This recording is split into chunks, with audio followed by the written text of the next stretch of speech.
Okay, so let's take a look at our recap here. Now, this is going to be for the daily setups. Once again, these daily setups, we send them out every evening.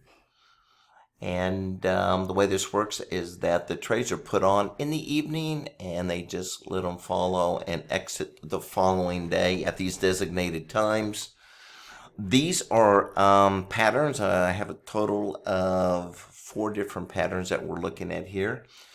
And these are raw, and meaning that I'm not doing any kind of filtration here. These patterns are basically when they set up, you put them on, and then you let them carry them until the following day. I don't recommend doing that. Just like any other pattern, you want to use look at other things within the market to filter out some of these trades. But the idea here is to see if these will be profitable. Just taking them, putting them on, and going to the close. And so right now we're looking at for the year 61810 for the total number of markets that we're trading. Here is a list of all those markets.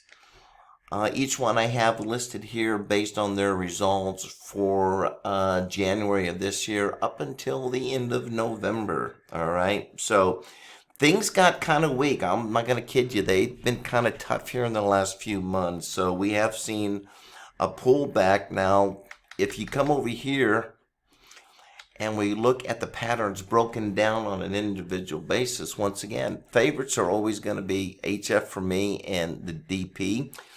And you can see that they've been up, and even those have had drawdowns here over the last couple months. So, I mean, that's just the reality of trading. You're not always going to go straight up. You are going to have pullbacks. What I'm more concerned about, particularly when it comes to dailies now, is where is it at the end of the year? Because you got to keep in mind that dailies, it's not like we're a short-term trading here, right? We're putting these trades on, and we're just basically, we're not using any filters, and we're just letting them expire the following day. So it's not like a short-term trade where you have multiple opportunities. You may have 20, 30 opportunities a day when you're day trading. Whereas when you're trading overnight, on a per market basis, you may only have 2 or 3 setups for the whole month. Whereas any particular market day trade, like I said, you can have 20, 30 trades. So once again, my preference is always going to be short term, but these set and forget trades. I mean, you can see if we go down here and we look at the prior years, kind of see where we're at overall. 2020, 937. We're really not that far off of that at this point. We still have a month to go. HF2s have been real tough over the last 2 years. So I'm going to give it one more year to see how the HF2s play out. HF3s, they've been good over the last 2 years. They've been coming back. This may actually go green by the end of the year. We'll see. But HF3 has always been a really good short-term pattern. So we'll just kind of watch them, see how they do. And all of these patterns I do use for short-term. But daily is going to be a little bit different because short-terms, these patterns are basically only good for, 5, 10, 15 minutes. I'm basically applying these to the daily charts to show that the patterns are good on a daily basis. You just have to be, you have to look at them, but you have to use some, good judgment and first of all, not trade all of them, number one. And number two is if you have a nice profit, you can use these as a scalping. You can scalp out of them because there's many times when these will be green, and then as we get closer to the end of the day, they go red. So, but for the purposes of me tracking it and the way that I've personally traded it, is I've been carrying them to the close. I've been getting in, and I've just been blindly following them and see how they do. And I'm definitely up for the year over 100%. So, I can't complain overall. And my 2 patterns that I continue to trade are going to be HF and DP. That's it. The HF and DP.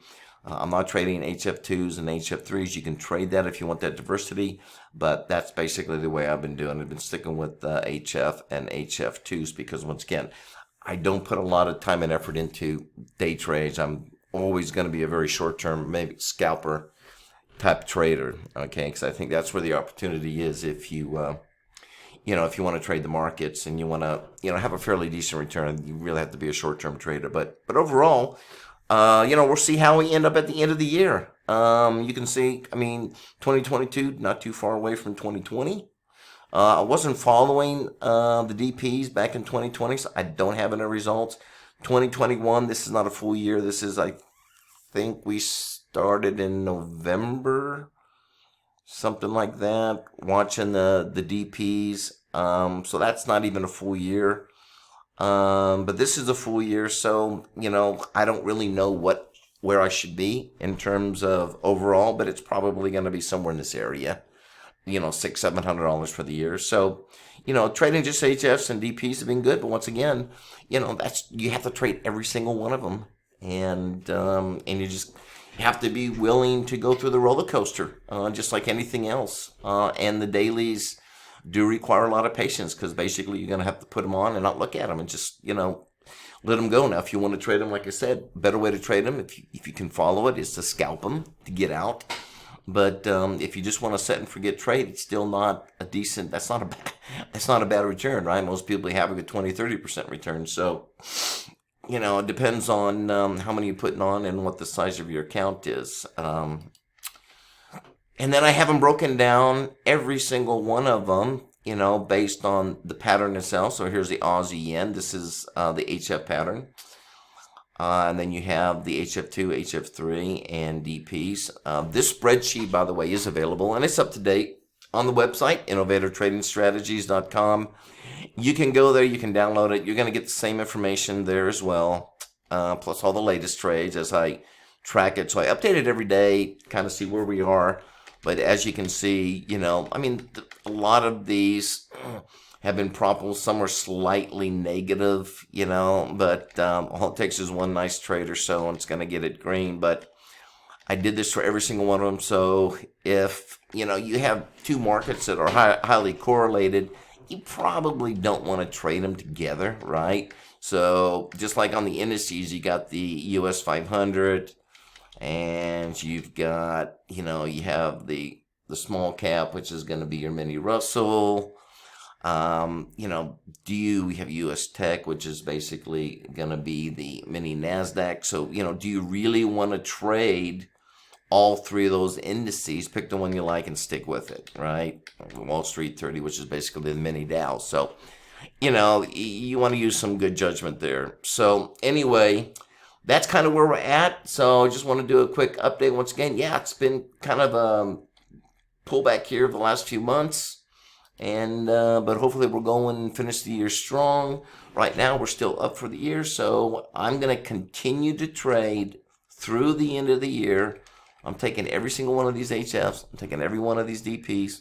I'm going to take a look at my account, see where we are by the end of the year, and get a really good idea on how they did. All right, so that's it. Any questions? Just go to my you can go to my website, innovatortradingstrategies.com. Shoot me your questions. Also, once again, you can take a look at this.